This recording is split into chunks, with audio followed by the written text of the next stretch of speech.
Mom, I have always known my mom would be this stubborn. Whenever I wanted to do something, she always contradicts. I even think that she doesn't love me that much because she doesn't want me to be happy. Ever since I was a kid, I always lived to her rule. I always nod and agreed with whatever she says. It's always been her and me as far as I can remember. She worked hard to feed me and give me the basic needs that a normal kid should have. Shelter, clothes, food. That's it. We seldom go out and those were the best times for me whenever it happens. And that was just a yearly event. Every year, on my birthday. Though she seldom gives in to my wants, she always provides me with my needs. Good thing I can make yearly requests without questions and what-ifs. My mom becomes Miss because I said so when I reached 13 years old. She always says no whenever I want to buy something for myself. And whenever I asked her why I couldn't have it, she always answered because I said so, that's it. There was a time when I saw these designer shoes when strolling in the mall with my friends after school before going home. I saw that it is kind of pricey but it looks so good and I know it would look much nicer with my feet on it. My heart went out upon seeing the red shoes and I knew everyone would envy me if I had those on. As a teenager, at that time I felt like it's my right to get that thing and I would die if I did not have it. I know very well that my birthday has passed and I cannot claim another request as per my mom's rule.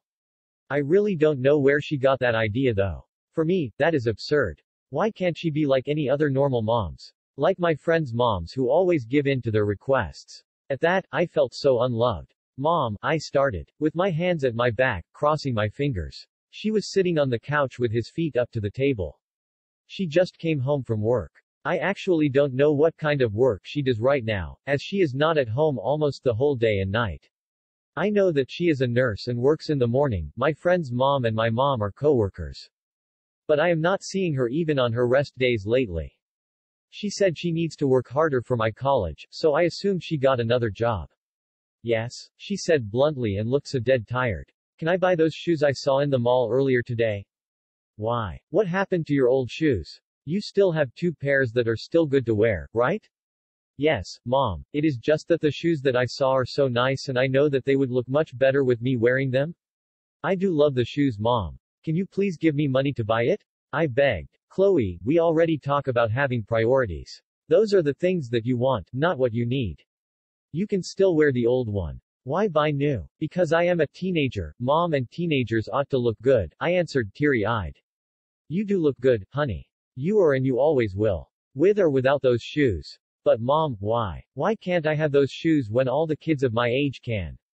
My mom sighed in submission and looked me straight in the eye. Because I said so. Here we go again with those words I so much hate to hear. With that, my heart was totally broken and I ran to my room and slammed the door. Leaving my mom that I didn't know shed a tear. Things have always been like that thereafter as the years passed. Whenever I begged for my wants, she always answered me with a no, followed by because I said so. And I always ended up broken-hearted. At 16 years old, I learned to earn money for myself. Without my mom's knowledge, every evening when she left for his other job. I also left the house to work as a part-time helper in a restaurant near our place. I worked as a dishwasher and realized that the job was not easy at all. I can feel the sweat flowing at my back as I work. But then, I decided to stay and keep working so I can buy the wants that Mom refused to provide. I am paid every day after my 4-hour shift and made sure that I got home before Mom arrived at 12 million. I was paid $10 every night for 4 hours and I kept and hid it from my mom. The owner, who happens to be Mom's friend, luckily agreed that we can keep it a secret. Months went on and I enjoyed my life with having money of my own to buy the things that I want. I knew Mom saw the things that I have and I wondered why she never asked me where I got the money. Until one day, as I am very busy washing a pile of soiled dishes and working hard till it pains my hands, I got wounded by a broken plate and sliced my hand accidentally. The owner ordered me to go home for the night and rest my wounded hand. I was astonished to see my mom waiting for me outside the restaurant. She looked not so happy at all. I felt half guilty. Only half, as I knew to myself I wouldn't be doing this if only she gives me money for the things that I want and not just for what I need. I really found plus lost plus found plus lost plus found.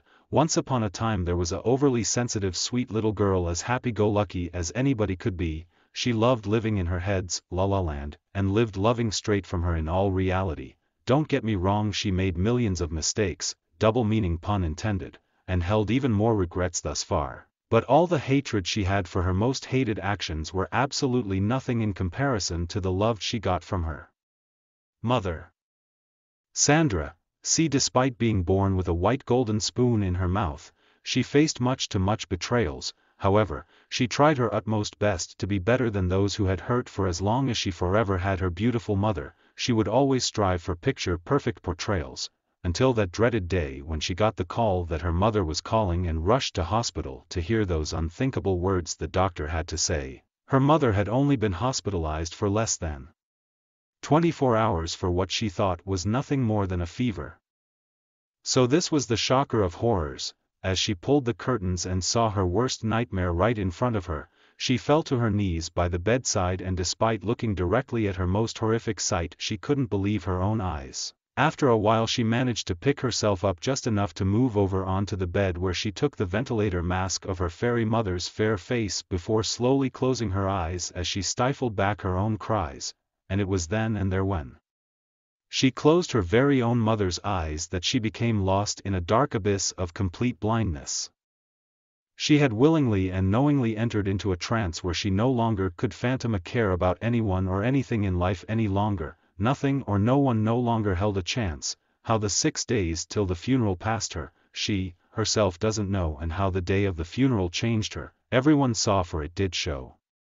After the bandara she became no different from any of the many pillows on her bed. She'd lie down day-night wishing/hoping/praying to be dead. Everything got more and more hard, including what could be considered as the simplest of things, such as getting up and showering, not to mention eating or sleeping, causing her health to get even more bad. She was grateful for those that rallied around her and reached out trying to help her, but it didn't stop the depression for taking its toll on her, which strange enough she was somewhat glad to remain sad. See, she, who once beautifully beamed with pure hope plus faith, was now beaming with nothing other than true anger.